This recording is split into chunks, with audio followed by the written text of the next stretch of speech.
তাহলে কি এখনই নিয়োগ নয় ১৩,৪২১ প্রাথমিক শিক্ষক নিয়োগ? শিক্ষামন্ত্রীর বক্তব্য ঘিরে চিন্তার ভাঁজ চাকরি প্রার্থীদের মধ্যে। হ্যাঁ, আমরা এই বিষয়টা কিন্তু লক্ষ্য করছি।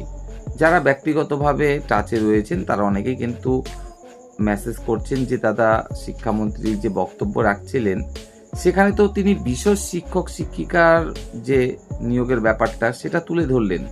তিনি পরিষ্কারভাবে জানালেন প্রাথমিক এবং মাধ্যমিক বিদ্যালয়ে যে বিশেষ শিক্ষক শিক্ষিকা নিয়োগ ৫,০০০ প্লাস, সেই কথাটা তিনি বললেন।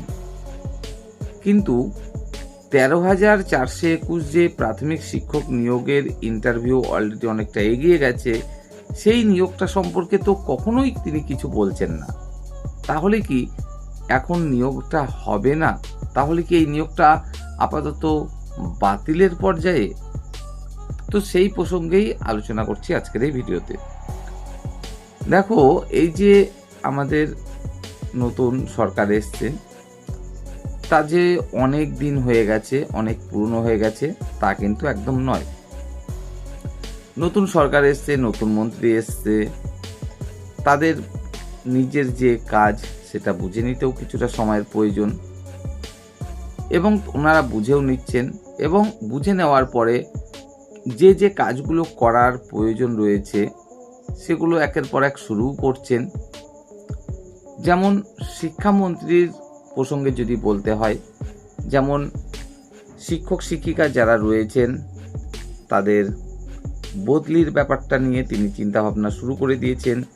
বিশেষ শিক্ষক শিক্ষিকা নিয়োগের ব্যাপারটা নিয়ে চিন্তাভাবনা শুরু করে দিয়েছেন। এছাড়া মাধ্যমিক বিদ্যালয়ের যে নিয়োগের ব্যাপারটা সেটা নিয়েও আগে আমরা কথা বলতে দেখেছি। তো এই যে অনগোয়িং ১৩,৪২১ প্রাথমিক শিক্ষক নিয়োগ প্রক্রিয়া, এই বিষয়টা নিয়েও যে ওনারা চিন্তাভাবনা করবেন না, এটা একদম বাতিলের পর্যায়ে চলে যাচ্ছে তেমনটা কিন্তু নয়। এর আগেও কিন্তু আমরা শিক্ষামন্ত্রীকে বলতে শুনেছি প্রত্যেকটা বিদ্যালয়ে ছাত্র শিক্ষকের যে অনুপাত সেটা যেন 30:1 রাখা যায় ন্যূনতম, সেই ব্যবস্থা ওনারা করবেন। এমনকি আজও কিন্তু আমরা বলতে শুনলাম প্রত্যেকটা বিদ্যালয়ে শুধুমাত্র উপযুক্ত বাথরুম বা উপযুক্ত রান্নার পরিকাঠামো বা বিদ্যুতের যে ব্যাপারটা, পাখার ব্যাপারটা, শুধু তাই নয়, একই সাথে পর্যাপ্ত শিক্ষক যেন থাকেন, এবং একই সাথে তিনি উল্লেখ করেছেন এখন থেকে চাকরি কিন্তু আর বিক্রি হবে না, মেধার ভিত্তিতেই কিন্তু চাকরি পাবেন চাকরি প্রার্থীরা। তো যাই হোক, একটাই কথা বলবো, এই বিষয়টা যে ওনারা এড়িয়ে যাচ্ছেন, এই বিষয়টা আর হবে না, অগ্রগতি হবে না, এটা যতদূর হয়েছে সেখানেই থেমে থাকবে, এমনটা কিন্তু নয়। এটা একটা অনগোয়িং প্রক্রিয়া, যেটা কিনা ভোটের আগে অনেকটাই এগিয়ে গেছিল, এবং বাকি যে ইন্টারভিউ প্রক্রিয়া সেটা আমি তোমাদেরকে আগেও জানিয়েছি, খুব শীঘ্রই কিন্তু আবারও শুরু হতে চলেছে। তোমরা হয়তো অনেকে চিন্তিত হয়ে পড়ছো যে শিক্ষামন্ত্রী বিশেষ শিক্ষক শিক্ষিকার নিয়োগের কথাটা বললেন, এর আগে মাধ্যমিকের কথা বলেছেন, তারা আমাদেরটা কেন বলছেন না একবারও? ভাই, বলুক আর না বলুক, কাজ শুরু হওয়া নিয়ে হচ্ছে কথা। ইন্টারভিউ প্রক্রিয়া আবারও শুরু হওয়া নিয়ে হচ্ছে কথা, এবং প্যানেল বের করা এবং নিয়োগটা তোমাদের পাওয়া নিয়ে হচ্ছে কথা। তাতে কি বললো আর কি বললো না সেটা নিয়ে কিন্তু মাথা ঘামিয়ে লাভ নেই। আর সব কথাই যে বলতেই হবে মুখে, এমনই কি কথা রয়েছে? সব কথা কি খুবই সংক্ষিপ্ত সময়ের মধ্যে বলা সম্ভব? উনি যে বক্তৃতা রাখছিলেন, উনি তো নিজে মুখে স্বীকার করলেন খুব অল্প সময়ে তাকে দেয়া হয়েছে। সেই অল্প সময়ের মধ্যে কত কথা তিনি বলবেন, এটাও তো আমাদেরকে মাথায় রাখতে হবে। তো যাই হোক, বিষয়টা ঠিক এরকম। এই যে অনগোয়িং প্রাথমিকে ১৩,৪২১ প্রাথমিক শিক্ষক নিয়োগ, যেটা কিনা ভোটের আগে প্রায় বেশ কয়েকটা জেলার ইন্টারভিউ হয়েও গেছিল, বাকি জেলাগুলো বাকি রয়েছে। আমি তোমাদের আগেও জানিয়েছি, আবারও বলতে চাইব, তোমরা একটু ধৈর্য ধরো এবং নিজের যে প্রস্তুতি সেটা চালিয়ে যাও, যারা এখনো ইন্টারভিউ দেওনি। কারণ ইন্টারভিউ প্রক্রিয়াটা এবার একটু বেশ মানে ভালো রকমই হচ্ছে অন্যবারের তুলনায়।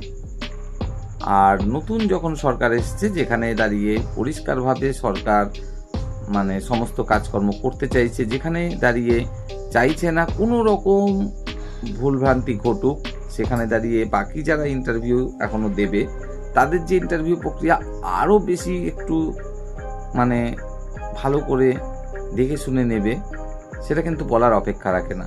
তো যাই হোক, ইন্টারভিউর জন্য তোমাদের যে প্রস্তুতি সেটা তোমরা কন্টিনিউ চালিয়ে যেতে থাকো। কেন? কারণ ইন্টারভিউর যে তোমাদের বাকি জেলাগুলোর নোটিশ, সেগুলো কিন্তু খুব তাড়াতাড়ি আসতে চলেছে। তোমরা মোটামুটি 1 মাসের মধ্যে আশা করতেই পারো বাকি জেলার ইন্টারভিউর নোটিশ পেয়ে যাওয়ার। এবং সেপ্টেম্বরে মোটামুটি তোমাদের ইন্টারভিউ প্রক্রিয়া আবারও শুরু হয়ে যাবে, এমনটা ধরেই তোমাদেরকে কিন্তু প্রস্তুতিটা নিতে হবে। কারণ আমাদের এই যে নতুন সরকার, প্রত্যেকটা কাজের ক্ষেত্রে আমরা কিন্তু দেখছি খুবই দ্রুত পদক্ষেপ গ্রহণ করছে, এবং যে কাজটাই করছে না কেন দ্রুততার সাথেই করছে। তো এই যে বাকি জেলাগুলোর ইন্টারভিউ রয়েছে, যখনই নোটিশ দিয়ে দেবে তোমরা দেখবে বাকি ইন্টারভিউ কিন্তু খুবই দ্রুততার সাথে কমপ্লিট করে দেওয়া হবে, যেটা কিনা বিগত সরকার চাইলে ভোটের আগেই কমপ্লিট করে প্যানেলও করে দিতে পারত, কিন্তু করেনি। একটা জেলার ইন্টারভিউ নোটিশ দিল, বেশ কয়েকদিন ধরে ইন্টারভিউ চললো, আবারও তারপরে মাঝখানে 5 দিন 7 দিন 10 দিন অনেক কদিন অপেক্ষা করলো, করে আবার একটা জেলার ইন্টারভিউ নোটিশ দিল। এরকম করে কিন্তু সময়গুলো নষ্ট করেছে। এবং আমি তখন থেকে তোমাদের বলে আসছিলাম যে না, এভাবে যদি চলতে থাকে তাহলে কোনো মতেই ভোটের আগে ইন্টারভিউ কমপ্লিট করা সম্ভব নয়, হয়ওনি। যদিও বা তোমরা অনেকেই দাবি করেছিলে না না ভোটের আগেই নিয়োগ করে দেবে বলেছে, ভোটের আগেই নিয়োগ করে দেবে বলেছে। অনেক ইউটিউব চ্যানেলও সেই কথাই বলছিল, শুধুমাত্র আমি কিন্তু বলেছিলাম যে ভোটের আগে কোনো রকমই সম্ভব নয়। বাস্তব ক্ষেত্রে সেটাই ঘটেছে। তো যাই হোক, এটুকুই বলবো যে তোমাদের যা হবার তা হয়ে গেছে, মাঝখানে বেশ কয়েকটা মাস নষ্টও হলো। তোমরা যারা এখনও ইন্টারভিউ দাওনি সঠিকভাবে প্রস্তুতি নাও, কারণ ইন্টারভিউ প্রক্রিয়া এর আগেই বেশ জটিল হচ্ছিল, আর ভোটের পরে তো আরও বেশি জটিল হবে, সেটা একদম নিশ্চিত। তো এই ইন্টারভিউ প্রক্রিয়া আবারও শুরু হতে চলেছে। যারা ইন্টারভিউ এখনও দেওনি তাদের ইন্টারভিউ তোমরা ধরতে পারো এখন থেকে ঠিক 2 থেকে 3 মাসের মধ্যে কমপ্লিট হয়ে যাবে, এবং 2026-এর মধ্যেই তোমাদের প্যানেল প্রকাশ হওয়ার চূড়ান্ত সম্ভাবনা, এবং আশা করি তোমরা 2026-এর মধ্যেই স্কুলে যেতে পারবে।